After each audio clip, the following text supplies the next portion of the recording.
Hello అందరికీ. ఈరోజైతే morning breakfast మా అమ్మ అయితే నా కోసం ఉప్మా చేస్తుంది. ఎలా చేస్తుందో చూద్దాం రండి అమ్మ స్టైల్లో. ఫస్ట్ అయితే ఒక ప్యాన్ తీసుకొని అందులో ఆవాలు, పచ్చినిపప్పు వేసి బాగా ఫ్రై చేయాలి. అందులోనే ఆనియన్స్ వేసి కొద్దిగా లైట్గా ఫ్రై చేశాక ఎండుమిర్చి కూడా వేసుకోవాలి. మేమైతే ఎండుమిర్చి వేసుకుంటున్నాము, మీరైతే పచ్చిమిర్చి కూడా వేసుకోవచ్చు.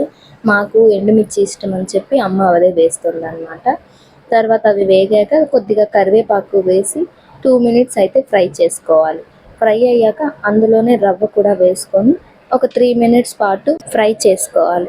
ఇది అమ్మ స్టైల్ అనమాట. కొంతమంది ఏం చేస్తారంటే ఫస్టే ప్యాన్లో రవ్వ వేసుకొని కొద్దిగా ఫ్రై చేసి అయితే పక్కన పెట్టేసుకుంటారు. కానీ మేమైతే ఇలా అన్నీ ఫ్రై అయ్యాక అందులోనే రవ్వ వేసుకొని అయితే బాగా ఫ్రై చేసుకుంటాము. తర్వాత దాన్ని ఒక ప్లేట్లోకి పక్కకు తీసేసుకోవాలి.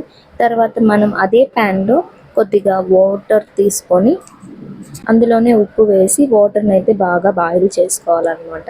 ఇప్పుడు మనం పక్కన పెట్టుకున్నాం కదా రవ్వ, దాన్ని అయితే ఇందులో వేసేసి బాగా ఉడకపెట్టుకోవాలి. మనం కలిపేటప్పుడు అయితే కలుపుతూ ఉడకనివ్వాలండి, లేకపోతే ఏమవుతుందంటే ఉండలు ఉండలుగా కట్టేస్తుంది అనమాట. ఒక 5 మినిట్స్ అయితే దీన్ని ఉడికిన తర్వాత పక్కన తీసుకోవాలి. అంతే, మన టేస్టీగా అక్కడక్కడ పచ్చినిపప్పు తగులుతూ చాలా టేస్ట్గా ఉంటుంది ఉప్మా అయితే. మీరు కూడా ట్రై చేసి ఎలా వచ్చిందో చెప్పండి. వీడియో ఇంతవరకు చూసినందుకు థ్యాంక్ యూ.